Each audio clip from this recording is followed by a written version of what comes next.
बिस्मिल्लाहिर्रहमानिर्रहीम। अस्सलाम वालेकुम स्टूडेंट्स। मोहम्मद बिलाल आज़ाद के साथ आज फिर हम केमिस्ट्री का लेक्चर 17 पढ़ेंगे।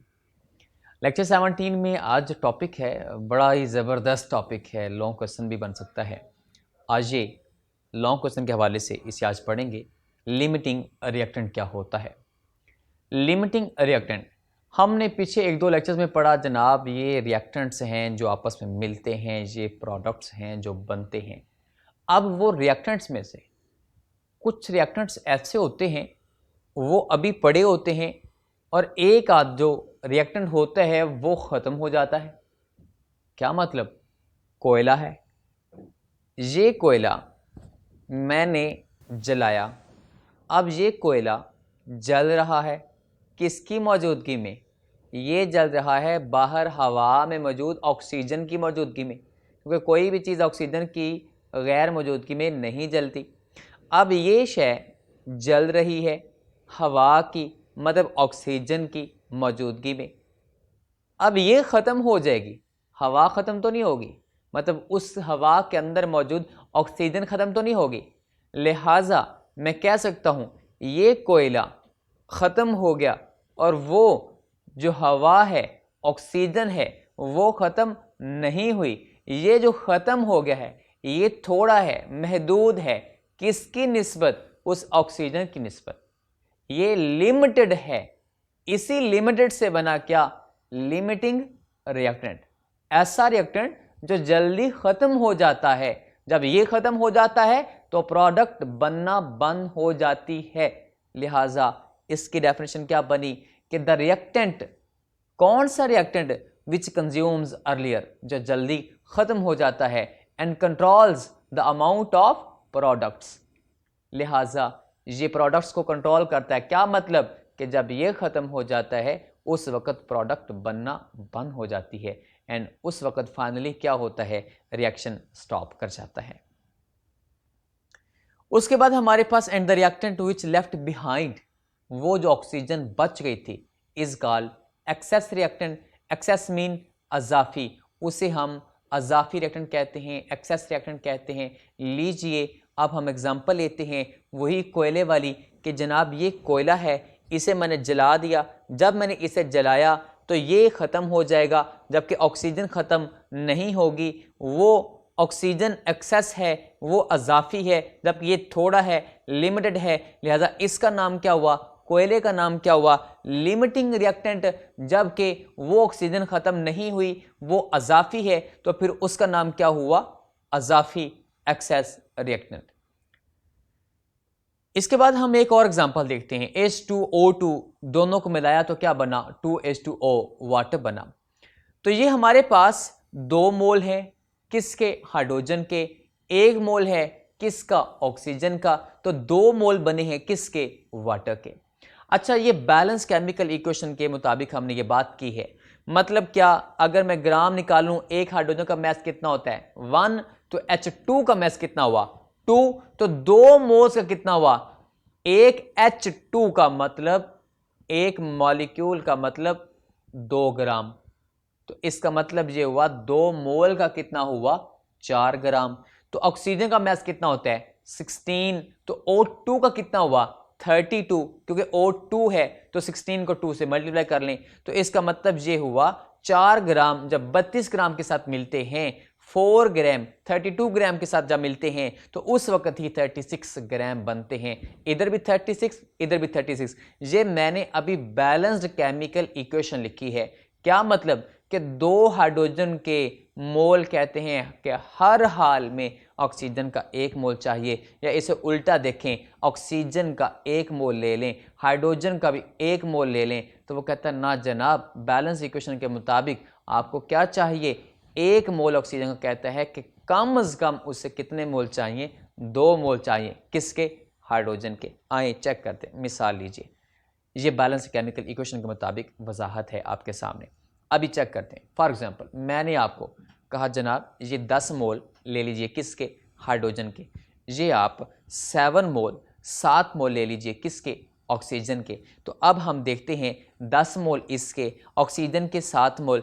तो आपको पता है बैलेंस केमिकल इक्वेशन कहती है कि 2 मोल हाइड्रोजन के और 1 मोल ऑक्सीजन का हो तो पानी के कितने बनते हैं? ये 2 मोल हाइड्रोजन के, 1 मोल ऑक्सीजन का, तो ही 2 मोल वाटर के। या डायरेक्ट यूं कहें कि हाइड्रोजन के 2 मोल हों तो वाटर के भी कितने मोल बन रहे हैं? 2 मोल। इसका मतलब ये हुआ ना कि 2 मोल से 2 मोल बने तो 10 मोल से कितने बनेंगे? 10 मोल वाटर बनेगा। लेकिन 10 मोल हाइड्रोजन के अगर 2 मोल 1 मोल यूज करते हैं ऑक्सीजन का, तो हाइड्रोजन के 10 मोल कितने करेंगे? 5 मोल यूज करेंगे। लिहाजा 5 मोल तो यूज हो गया, 2 मोल क्या हो गए? बच गए। अब 2 मोल जो बच गए हैं, इस वजह से हम कहेंगे ऑक्सीजन क्या है?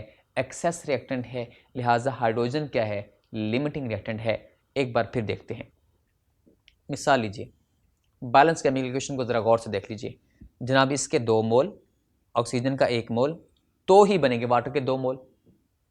अब ये बैलेंस इक्वेशन कहती है कि लाजिम है अगर मैं आपको दोनों के 2-2 मोल दे दूं, हाइड्रोजन के भी 2 मोल, ऑक्सीजन के भी 2 मोल, तो हाइड्रोजन के 2 मोल ऑक्सीजन का 1 मोल यूज कर लेंगे तो 1 तो पड़ा रहेगा। लिहाजा 2 मोल दिए हाइड्रोजन के, 2 मोल दिए ऑक्सीजन के, तो 2 मोल वाटर के बन गए। लेकिन 2 मोल हाइड्रोजन को सिर्फ 1 मोल ऑक्सीजन का चाहिए बैलेंस्ड केमिकल इक्वेशन के मुताबिक।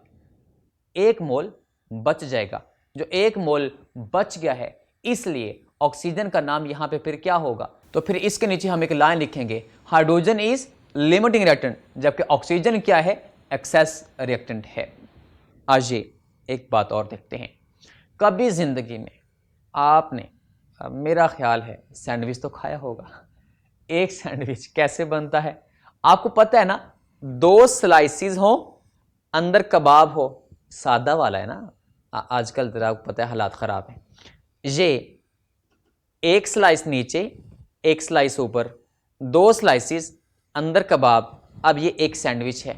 लीजिए रखिए अफ्तारी के लिए। अगर मैं कहूं कि 2 स्लाइसिस 1 कबाब यूज करते हैं, ये बैलेंस केमिकल इक्वेशन है। लेकिन प्रैक्टिकल प्रॉब्लम ये है कि जब हम बाजार से ब्रेड खरीदने गए तो जनाब हमने 5 पैकेट खरीद लिए, उसके अंदर से जो स्लाइसिस निकली वो निकली 58। तो आपकी 58 स्लाइसिस के लिए हमें 29 कबाब चाहिए।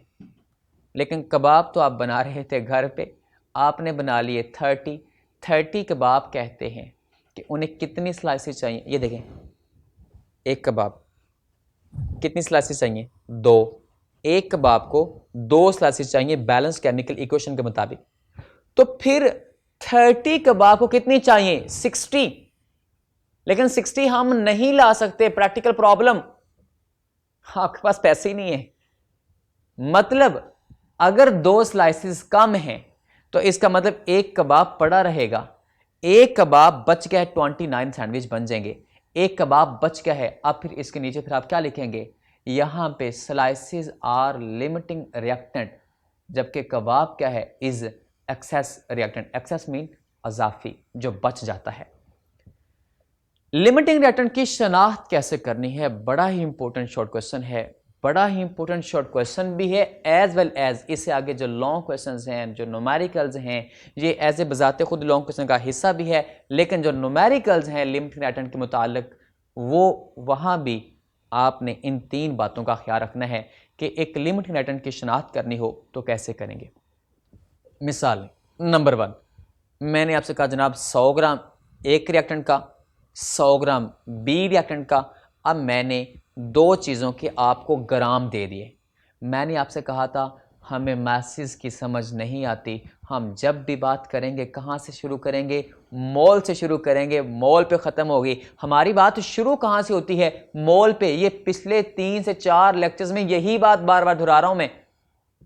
लिहाजा मैंने आपको मैथ्स दे दिए, आप क्या करेंगे? सबसे पहले इस मैथ्स को कन्वर्ट करेंगे किस में? मोल्स में। ये पहला स्टेप हो गया कि सबसे पहले कैलकुलेट कीजिए number of moles of reactants from given maths. जो मैंने आपको मैथ्स दिया कि 100 ग्राम इसका है, 100 ग्राम इसका है, आप इस मैथ्स से क्या निकाल लीजिए? मोल्स निकाल लीजिए। किसके? रिएक्टेंट्स के। जब रिएक्टेंट्स के मोल्स आ गए तो फिर हम बैलेंस इक्वेशन के मुताबिक प्रोडक्ट्स के मोल्स निकाल सकते हैं। मैंने आपसे कहा था ना कि जिसको मालूम करना उसे हमेशा किस साइड पे रखना है, राइट साइड पे। तो जब आपके पास रिएक्टेंट्स के मोल्स आ गए तो बैलेंस इक्वेशन से आप मोल्स निकाल लीजिए, किसके, प्रोडक्ट्स के। लिहाजा सेकंड पॉइंट क्या हो गया, calculate the number of moles of products from balanced chemical equation. जब आपके पास रिएक्टेंट्स के मोल्स भी हैं, प्रोडक्ट्स के मोल्स भी हैं, आपने चेक किया रिएक्टेंट से मोल्स कितने बने प्रोडक्ट्स के, ए एक रिएक्टेंट है, उससे चेक किया प्रोडक्ट कितनी बनती है, बी एक दूसरा रिएक्टेंट है, उससे चेक किया प्रोडक्ट कितनी बनती है। तो जिससे ऐसा रिएक्टेंट जिससे प्रोडक्ट थोड़ी बनती है वो रिएक्टेंट लिमिटिंग रिएक्टेंट होगा। क्यों? क्योंकि वो तो खत्म हो जाएगा उतनी देर में, तो उसके बाद प्रोडक्ट बने ही नहीं। अभी न्यूमेरिकल करेंगे, अभी हम एग्जांपल करते हैं। लिहाजा देखिए तीसरा पॉइंट क्या होगा कि उस रिएक्टेंट की शनाख्त कर लीजिए from which least amount of product is form, जिससे कम प्रोडक्ट बनती है। वही रिएक्टेंट जिससे प्रोडक्ट कम बनती है is called limiting reactant. Number 1 जो मैथ्स दिया है उससे मोल्स निकाल लीजिए। जब रिएक्टेंट्स के मोल्स आ गए तो नंबर 2 उन मोल्स को ख्याल रखते हुए बैलेंस इक्वेशन के मुताबिक प्रोडक्ट्स के मोल्स निकाल लीजिए। जब प्रोडक्ट्स के मोल्स आ जाएं तो फिर शनाख्त कर लें कि ऐसा रिएक्टेंट जिससे प्रोडक्ट कम बनती है, इसका मतलब वही रिएक्टेंट कौन है, लिमिटिंग रिएक्टेंट है। आइए एग्जांपल करते हैं। एग्जाम्पल 13 करनी है, बड़ी इंपॉर्टेंट है, लॉन्ग क्वेश्चन है। याद रहे मैंने आपको पिछले भी कुछ लेक्चर्स में बताया कि कुछ अरसा दराज तक हमारे पास लॉन्ग क्वेश्चन न्यूमेरिकल ही आता था फर्स्ट चैप्टर से, लेकिन पिछले साल बोर्ड ने कहा नहीं जनाब इसमें से थ्योरी भी आ सकती है। चैप्टर 3 में से न्यूमेरिकल आया। लिहाजा न्यूमेरिकल और थ्योरी दोनों टाइप से लॉन्ग क्वेश्चन के हवाले से हमने चैप्टर 1 को याद रखना है। एग्जाम्पल 13 करते हैं, ये बजाते खुद एक लॉन्ग क्वेश्चन भी बनते हैं। आज एग्जाम्पल 13 क्या कहता है, कहता है जनाब अमोनिया गैस हम तैयार कर सकते हैं कब, जब अमोनियम क्लोराइड को और कैल्शियम हाइड्रोक्साइड को आपस में मिलाया जाता है। जी ठीक है। उसके बाद कहता है जनाब 100 ग्राम दे दिया मैंने दोनों का, अमोनियम क्लोराइड का भी 100 ग्राम, उसके बाद कैल्शियम हाइड्रोक्साइड का भी 100 ग्राम। अब आपको इस जहन में वो बात आई ना कि सवाल वाला हमें अक्सर क्या करता है, मैसेज दे देता है, तो वो पहला स्टेप हम सबसे पहले लगाएंगे। अभी हमारे पास देखते हैं कि 100 ग्राम दोनों का दे दिया है, पूछा क्या है, ये इक्वेशन लिख दी मैंने आपके सामने क्योंकि इतनी बात के लिए इक्वेशन मुकम्मल हो गई है। क्या कि जनाब ये अमोनियम क्लोराइड मिला किसके साथ, कैल्शियम हाइड्रोक्साइड के साथ, और ये देखिए यहाँ पे अमोनिया बन रही है। मैंने बैलेंस केमिकल इक्वेशन आपके सामने लिख दी है। अच्छा ज़रा गौर से देखिए, हमारे पास एक 100 ग्राम दिया किसका, अमोनियम क्लोराइड का, और एक 100 ग्राम दिया किसका, कैल्शियम हाइड्रोक्साइड का। अभी हम देखते हैं कि कितनी अमोनिया बनी है ये मालूम करना है, और इसके बाद हमने चेक करना है कि वो जो लिमिटिंग रिएक्टेंट है वो तो है ही है, तो जो बच गया है वो कितना बच गया है। आए चेक करते हैं। सबसे पहले चेक करते हैं जनाब अमोनिया कितनी बनेगी। 100 ग्राम दे दिया गया दोनों का, ये बैलेंस केमिकल इक्वेशन लिखी है और दोनों रिएक्टेंट्स के ऊपर लिखा हुआ है 100 ग्राम। क्या मतलब, वो उसका भी 100 ग्राम और उसका भी 100 ग्राम। अब हम देखते हैं कि मोलर मैस अमोनियम क्लोराइड का। अच्छा मैंने आपसे कहा था कि पहला स्टेप क्या था भला, याद रखना है, नंबर 1 फाइंड करना है क्या, number of moles of reactants from given mass, फिर find the number of moles of products. लिहाजा पहला स्टेप क्या, ये जो मैस दिया गया है 100 ग्राम, इसकी हमें समझ नहीं आती, हमारी बात शुरू होती है मोल से। लिहाजा सबसे पहला स्टेप क्या करें, इस मैस से मोल्स निकाल लीजिए। नंबर 1 वो आइडेंटिफिकेशन के पॉइंट्स आपके ज़हन में होने चाहिए। मोल्स निकालते हैं जनाब, दोनों का मोलर मैस भी हमें पता है, मोलर मैस मैंने आपके सामने लिख दिया, वो आपको काफ़ी दफ़ा कई लेक्चर्स में सिखाया है कैसे ड्राइव करते हैं। कैल्शियम का मैस आपके लिए थोड़ा सा नया है, पहले 1-2 दफ़ा यूज़ हुआ है, 40 होता है, ये आपने याद रखना है। क्लोरीन का जो होता है 35.5 याद रखना है। लें मैस कितना दोनों का, 100 ग्राम, मोलर मैस भी दोनों का पता लग गया। आए हम नंबर ऑफ मोल्स निकाल के दोनों के अपने पास रख लेते हैं क्योंकि मैस की बात हमें समझ नहीं आती। आइए नंबर ऑफ मोल्स फाइंड करते हैं। सबसे पहला सवाल है जनाब अमोनिया निकालनी है, तो अमोनिया निकालने के लिए सबसे पहला हमारा काम क्या है, मोल से बात शुरू करेंगे। मोल्स निकालते हैं जनाब। दोनों के मोल मैंने आपके सामने निकाल दिए हैं। ज़रा चेक करें, अमोनियम क्लोराइड का एक 100 ग्राम दिया गया था, मैंने मोलर मैस पे डिवाइड कर दिया, मोल्स आ गए। हमें कैल्शियम हाइड्रोक्साइड का एक 100 ग्राम दिया गया था, मैंने मोलर मैस पे डिवाइड कर दिया, जनाब मोल्स आ गए। लिहाजा पहला स्टेप हो गया आइडेंटिफिकेशन का कि number of moles of reactants find करने थे, किससे? From the given mass. अब हम दूसरा स्टेप अप्लाई करते हैं कि बैलेंस केमिकल इक्वेशन का ख्याल रखते हुए प्रोडक्ट्स के मोल्स निकालते हैं। आए निकालते हैं। पहले निकालेंगे जनाब अमोनियम क्लोराइड से निकालते हैं कि कितनी प्रोडक्ट बनेगी, फिर कैल्शियम हाइड्रोक्साइड से निकालते हैं कि कितनी प्रोडक्ट बनती है। दोनों से 1 बाई 1 करके निकालते हैं। आए चेक करते हैं। अमोनियम क्लोराइड और कैल्शियम हाइड्रोक्साइड के जो मोल्स निकले हैं वो पता होने चाहिए कितने हैं। अमोनियम क्लोराइड के मोल्स अभी जो 100 ग्राम, जो हमें सवाल वाले ने कहा था कि एक 100 ग्राम उसके और एक 100 ग्राम उसके, और इसका मतलब ये हुआ 1.87 मोल्स, और कैल्शियम हाइड्रोक्साइड के 1.35 मोल। ये अब आपके ज़हन से नहीं निकलने चाहिए। ये सवाल वाले ने हमें मैथ दिया था, हमने उस मैथ से क्या निकाल लिए? मोल्स निकाल लिए। दूसरा स्टेप अप्लाई करते हैं। लिहाजा ammonium chloride balance chemical equation के मुताबिक 2 मोल हों तो अमोनिया के भी 2 मोल बनते हैं।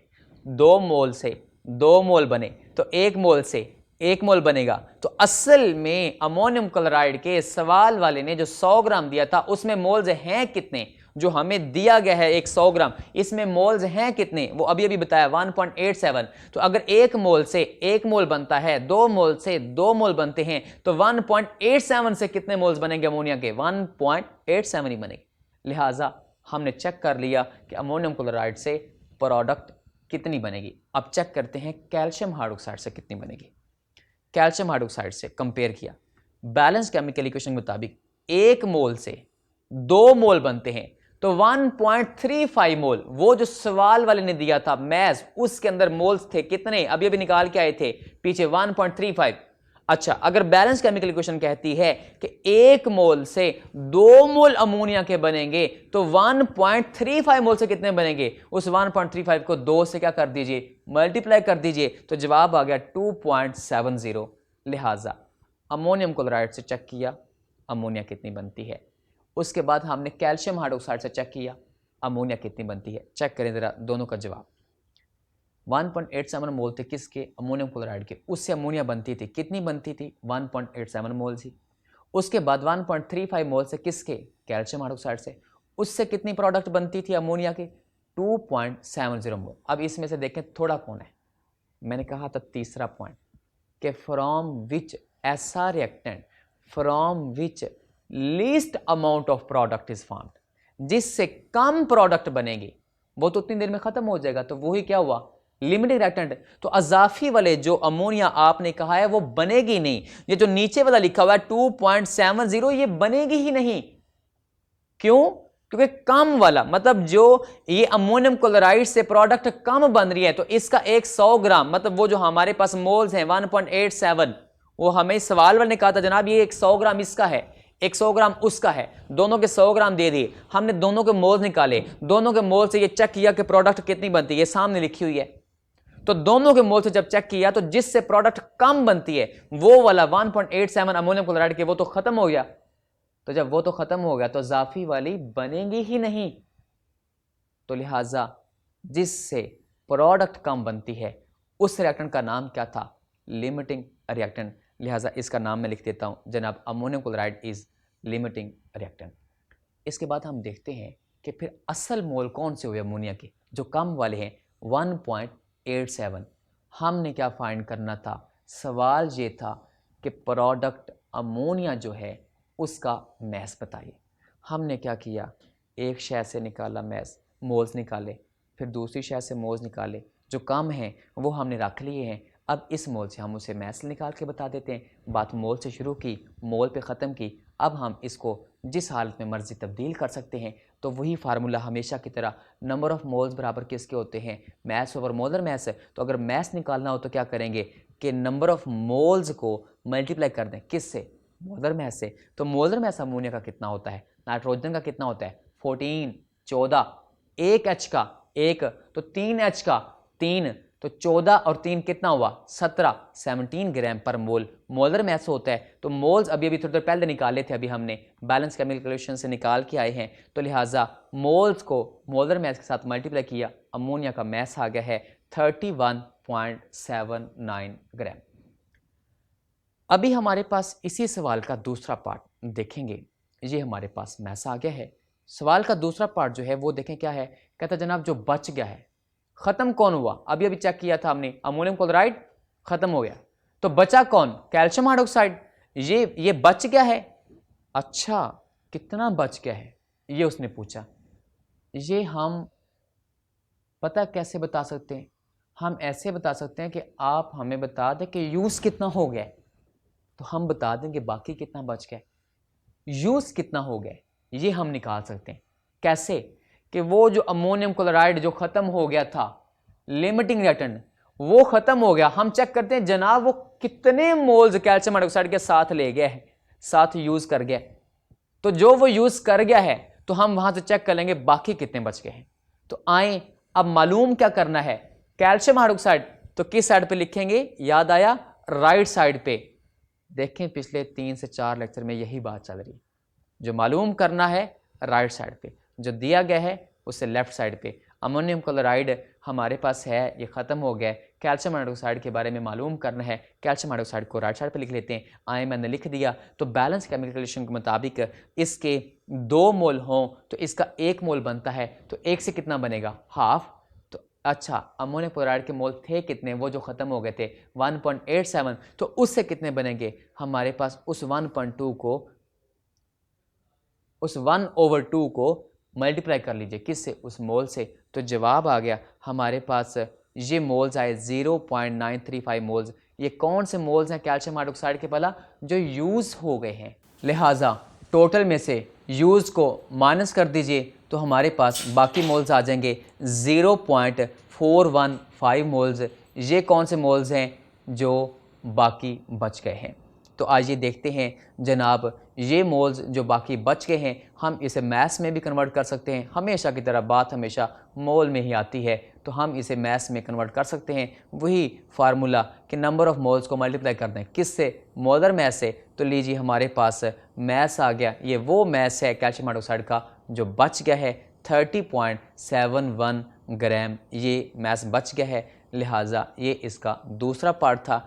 आज अभी हमने एक और भी बात कर सकते हैं, ये वैसे ही आपके इन्फॉर्मेशन के लिए लिखी है कि जनाब इसका मतलब ये हुआ कि 69.3 ग्राम यूज़ हो गया है।